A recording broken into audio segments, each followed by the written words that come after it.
नमस्कार, आप सभी का हमारे यूट्यूब चैनल यूपीएसएलआर एजुटेक में बहुत बहुत स्वागत। थोड़ी लाइट बढ़ा देते हैं। ठीक, थोड़ी लाइट बढ़ गई है। आज हम पृथ्वी की वार्षिक गति के बारे में बात करेंगे, जिसको हम लोग परिक्रमण गति कहते हैं। इससे पहले हम लोगों ने पृथ्वी की दैनिक गति के बारे में बात की थी। आज हम वार्षिक गति की बात करेंगे।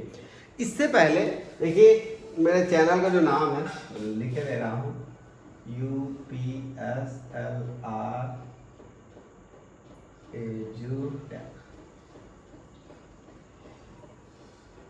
UPSLR एजुटेक है, ठीक है। इस पे आप जा सकते हो। इस पे मैथ्स के, इंग्लिश के और ये सोशल स्टडी के जो है काफ़ी ज़्यादा वीडियो पड़े हैं, कम से कम 70 और ये 68 और ये ऐसे करीब 80 वीडियो पड़े हैं। आप जाकर देख सकते हो, ठीक है। तो ये इम्पोर्टेंट है। और हाँ, इंग्लिश में आपको शुरू से बहुत इजी वे में बताया है और आप उम्मीद है आपको समझ में आएगा। नहीं आएगा तो आप कमेंट करिएगा, मैं फिर से शुरू करूँगा। इंग्लिश भी पूरा लगभग मैंने वो एक्टिव पैसे तक ख़त्म किया था, उसमें आप जाके पूरा देख सकते हो, ठीक है। आपको किसी टीचर गाइड की ज़रूरत नहीं पड़ेगी, उसमें सब कुछ बढ़िया तरीके से समझाया है। मैथ्स में भी बेसिक फंडा समझाया है, छोटी छोटी चीज़ें, बहुत ही छोटी छोटी माइन्यूट चीज़ों से शुरू करके, ठीक है। सोशल तो पढ़ा ही रहे हैं, कुछ टॉपिक मैंने पढ़ा दिए, वो फिर से पढ़ा रहा हूँ। चलिए हम आगे बात शुरू कर देते हैं। आज भाई बारिश हुई कायदे से, खूब भीगे, खूब जम के भीगे, खूब मजा आया। बारिश में भीगा ना तो क्या भीगा। चलिए आगे चलते हैं हम लोग। आज हम लोग बात कर रहे हैं पृथ्वी की वार्षिक परिक्रमण गति, ठीक है, जिसको रिवोल्यूशनल मोशन ऑफ अर्थ कहते हैं, एनुअल मोशन कहते हैं। तो बॉल मेरी वहां लेके आता हूँ।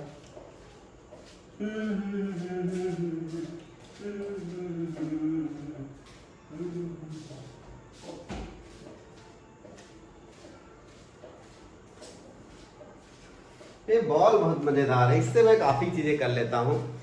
आपने गति घूर्णन वाली बता दी थी, परिक्रमण गति के बारे में बहुत ही इजी है। आप लोग देखे होंगे, जब आप कहीं मंदिर जाओगे तो एक चक्कर लगाते हो, मंदिर के 7 चक्कर, ठीक है। अभी मजीठा मेला चल रहा है, वहाँ लोग गए होंगे। अपने आसपास मंदिर में जाते हो तो हाथ जोड़ के ऐसे 7 चक्कर लगाते हो। मजार जाते हो, वहाँ भी लोग देवा में लगाते हैं चक्कर, ठीक है। तो चक्कर लगाना होता है, उसको कहते हैं परिक्रमा, जैसा, ठीक है। जैसे मैं सूर्य हूँ, ये पृथ्वी है, मेरे ऐसे ऐसे चक्कर लगाते हुए ये ऐसे ऐसे ऐसे ऐसे पीछे से निकल के ऐसे ऐसे जाती रहेगी, अपनी जगह घूमती भी रहेगी ऐसे ऐसे करके, ठीक है। और ये जो घूमती है, इसका पथ होता है दीर्घवृत्ताकार, ठीक, गोल नहीं होता, दीर्घवृत्ताकार होता है, ठीक है। तो जो ये घूमती है, इसकी वजह से होता है मौसम परिवर्तन, जो इसके बाद वाला टॉपिक है। 1 साल लगा देती है चक्कर लगाने में पूरा। तो चलिए देखते हैं पहले क्या लिखा है, उसके बाद हम डिटेल में बात करने वाले हैं, ठीक। तो हमने क्या लिखा है, देखिए, पृथ्वी सूर्य की परिक्रमा लिखना चाहिए था, हमने परिक्रम लिखा है, इसके लिए क्षमा प्रार्थी। हम परिक्रमा 365 दिन 6 घंटे में पूरी करती है और 6 घंटे 4 वर्षों में जुड़कर 24 घंटे हो जाता है, इसलिए एक दिन पूर्ण हो जाता है। इस प्रकार हर चौथे वर्ष 366 दिन होते हैं, जिसको क्या कहते हैं हम लोग, लीप वर्ष। यानी कि फरवरी कितने दिन की हो जाती है भाई लोग, फरवरी हो जाती है 29 दिन की। कितने दिन की? 29 दिन की। जिसका बर्थडे जो भैया 29 फरवरी को होगा तो बहुत है आराम, बर्थडे पार्टी हर 14 साल देगा, वो तो बढ़ेगा ही नहीं, हर चौथे साल बाद अपना बढ़ेगा। हम बढ़ गए 1 वर्ष। चलिए, ये फरवरी में 29 दिन की, इस तरह लीप वर्ष को कहते हैं। प्रैक्टिकल रूप में जो 4 से डिवाइड हो जाते हैं, वो लीप वर्ष कहा जाता है, ठीक है। 4 से डिवाइड वाली बात। हाँ, अब उपसौर की बात आ जाती है।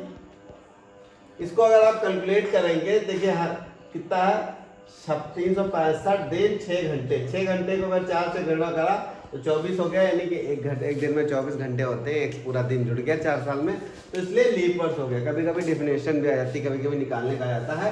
तो बेसिक चीजें, क्रिटिकल कंडीशन या एक्सेप्शन की बात नहीं कर रहे हैं, कि 4 से जो डिवाइड होता है उसे लीप वर्ष आ जाता है, ठीक है। आगे चलते हैं हम लोग इसके बारे में। एक स्थिति आती है अपसौर। अपसौर की स्थिति यह है कि भैया पृथ्वी जो है सूर्य के सबसे निकटतम आ जाती है। अब निकटतम इनका देखिए कितना भैया, 14.70 करोड़, 14.7 करोड़ किलोमीटर। ये लगीचे की बात है। इसको कहते हैं कौन सी स्थिति, ये है आपकी अपसौर। ठीक। ओह उपसौर सॉरी, अपसौर की स्थिति है जब दूर रहती है।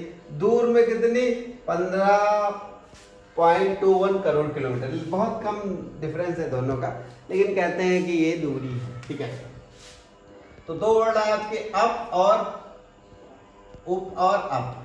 ठीक है, उप और अप आया। इसको याद करने का तरीका आपको खुद ही निकालना पड़ेगा, कोई स्पेशल तरीका नहीं है। ठीक है, अप और उप। ठीक, अप माने ऊपर माने ज्यादा, इस तरह कह सकते हो। जैसे अप लिखा जाता है, अप माने ऊपर, यानी कि ऊपर माने ज्यादा, यानी कि अपसौर मतलब ज्यादा की स्थिति। ठीक है, अपसौर की स्थिति कब होगी? जब ज्यादा होगी। अभी आने वाले जब ऋतु परिवर्तन वाला का केस चलेगा तो मैं तुम्हें बताऊंगा कि अपसौर की स्थिति कब आती है। जनवरी में आती है, और ये स्थिति कब आती है ये भी मैं डिटेल में दूंगा, क्योंकि इसके बाद में ऋतु परिवर्तन वाले पे ही बात होगा। आज टॉपिक थोड़ा छोटा रखा। अब देखिए आगे चलते हैं, क्योंकि मैंने बता रखा है कि पृथ्वी जो है ये देख लिएगा भैया, ये हमारा चैनल है, आप सब्सक्राइब कर लेंगे तो पैसा तो पड़ना नहीं है ना। सब्सक्राइब करने का ना वीडियो का देखा 50 बार देखो, ना समझ में आया फिर भी देखो, मतलब एक बार ना समझ में कई बार देख के। ये इससे फंडामेंटल चीज़ें मैं नहीं पढ़ा सकता है, जो पढ़ा ला उससे पढ़ सकते हो, लेकिन मुझे यकीन है कि आप पढ़ोगे तो अच्छे से चीज़ें समझ जाओगे। ठीक है, ये तीनों विषय के बारे में मैंने बता दिया। ओके, सब्सक्राइब करना जरूरी नहीं है, अपना सब्सक्राइब कर, लेकिन देख लीजिएगा आपके फायदे की चीज़ें। ओके, फेसबुक पे भी कुछ चीज़ें पढ़ी, पर फेसबुक पे कम चीज़ें पढ़ी, एक जगह मिलेंगी भी नहीं। तो ये कंडीशन होगी। तो अगली कंडीशन जो बता रहा हूं मैं आपको, क्या बताया था कि पृथ्वी जो है 23.5 डिग्री झुकी हुई। अब झुके हुए का मतलब देख लीजिए, अगर पृथ्वी झुकी नहीं होती तो हमारी कंडीशन ये होती। ठीक है, बिल्कुल स्ट्रेट, लेकिन हमारी पृथ्वी झुकी है तो हमारी कंडीशन कुछ ऐसी है, मतलब ये ध्रुव भी थोड़े झुके हुए, सीधा नहीं है। देखिए 23.5 डिग्री पिछले वीडियो में हमने अच्छे से बताया था, ये उत्तरी ध्रुव है और ये दक्षिणी ध्रुव। ठीक है, तो ये वाली कंडीशन हो गई। अब कंडीशन इधर देख लीजिए, इसको मिटा देते हैं पूरा, फिर से बनाते हैं, चीजों को आसान रखने की कोशिश करूंगा। ये मान लीजिए आपकी पृथ्वी है, और ये आपकी विषुवत रेखा है यानी कि 0 डिग्री, ये आपकी कर्क रेखा है यानी कि 23.5 डिग्री, और ये आपकी मकर रेखा है 23.5 डिग्री। ठीक, अब देखिए उत्तरायण, उत्तरायण का मतलब कहेंगे जब सूर्य विषुवत रेखा के ऊपर साइड होता है। जब सूर्य ऊपर मतलब विषुवत रेखा यानी 0 डिग्री भूमध्य रेखा जो भी इसके ऊपर होता है, तो इस तिथि को कहते हैं उत्तरायण में है, या फिर क्या कह लेते हैं हम लोग, उत्तरी गोलार्ध में। ठीक, तो जब उत्तरी गोलार्ध की कंडीशन में होगा सूर्य यानी इस लाइन के इधर, तो इधर क्या होगा, दिन बड़े होंगे और रातें क्या होंगी, छोटी छोटी। दिन क्या होंगे, बड़े, और रातें क्या होंगी, छोटी।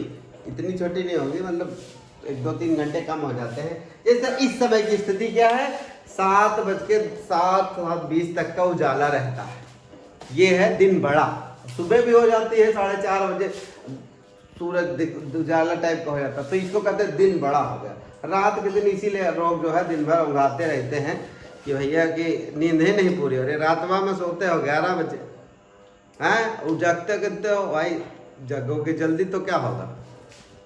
चलिए आगे चलते हैं लोग। तो इस कंडीशन को उत्तरी गोलार्ध में कंडीशन हो जाती है, ये उत्तरी गोलार्ध और ये दक्षिणी गोलार्ध। ठीक, तो इस कंडीशन में यहाँ तो दिन लंबा हुआ, रात छोटी, उल्टी यहाँ पे क्या हुआ, रात लंबी और दिन छोटा। ठीक, अब आ जाते हैं इधर साइड, जब सूर्य विषुवत रेखा के नीचे होगा, इसकी भी डेटें हैं। 21 जून मतलब एग्जैक्ट कर्क रेखा में पहुंच जाता है, ये हम बता चुके हैं। ये 22 दिसंबर को सूरज जो है मकर रेखा पर रहता है। ठीक है, ये हम बता चुके हैं। तो जब सूर्य इस कंडीशन में होता है तो इधर दिन ज्यादा लंबा हो जाता है, रात छोटी होती है, और हमारे वहाँ इधर जो है गर्मी का मौसम, इधर सर्दी का मौसम रहता है। तो गर्मी के मौसम में अभी हमारे वहाँ गर्मी चल रही है तो दिन बड़े हैं, और जो सर्दी यहाँ 22 दिसंबर को, दिसंबर में वहाँ जाड़ा होता है, रातें खूब लंबी लंबी होती है, खूब मजा आता है सोने में। हमारे लोग के ऑफिस के टाइम भी बढ़ा दिया था, वाह बल्ले बल्ले। चलिए, तो ये कंडीशन रह गई है। अभी हमने लिखा भी यही है कि पृथ्वी का अक्ष अपने परिक्रमा मार्ग से सदैव एक ही दिशा में झुक रहा रहता है, झुक नहीं झुका। देखिए भाई, कुछ लोग मेरी टांग खींचेंगे, कहेंगे सर जी तो लिखे तमीजें नहीं। तो अगर तमीज़ की बात कर लूँ तो हमारे गणित के सर जी थे, उनका नाम गोस्वामी था, पीछे का नाम याद है, आगे का नहीं याद। ठीक है, तो मैं देखते तो मैथमेटिक्स पढ़ाते तो हमेशा गलत लिखते थे हम लोग, बात सर जी गलत हो गया, सर जी वो गलत हो गया, मारते बहुत कायदे से थे। तो ऐसे ही हम लोगों कभी हिम्मत जुटाए, कापी चेक करते तो बुलाए, तो हमने कहा सर जी आप इतना गलत क्यों लिखते हैं। तो बोलते हैं गलत नहीं लिखते हैं, मतलब वो थोड़ा उधर साइड के थे, अयोध्या साइड के, तो वैसे गोरखपुर साइड की लैंग्वेज के थे। तो बोले कि वो हमारा स्टाइल है, हम ज़रा लिखते हैं ताकि देखे बच्चा जो है सो रहा है कि जाग रहा है क्लास में। जब गलती बताए इसका मतलब बच्चा ध्यान दे रहा है। हमने सोचा हाँ यार बात तो सही है सर। तो झुका रहता है सूर्य छे में उत्तरी गोलार्ध के सम्मुख रहता है, तब उसमें उत्तरी गोलार्ध में दिन बड़े रात छोटी, वही बताया है, जो बताया वही लिखा है। और उल्टा दक्षिणी गोलार्ध की बात है तो ये कंडीशन। इसके बाद छोटा ही टॉपिक है, ये इंपॉर्टेंट चीज़ है, आप जाके वीडियो में प्लेलिस्ट में जाएंगे, वीडियो देखेंगे। इसके बाद मैं डायरेक्ट शुरू करूँगा, थोड़ा सा और फ्री हो जाऊँ। अभी तो मस्ती चल रही है, पढ़ाई पे भी फोकस, ठीक है। तो ठीक है, मैं फिर मिलता हूँ एक और वीडियो के साथ। और लोगों ने कहा कि आपका नाम, तो लोग मुझे भार्गव सर कहते हैं स्कूल में, तो मैं भार्गव सही रहेगा। ठीक है, नमस्ते।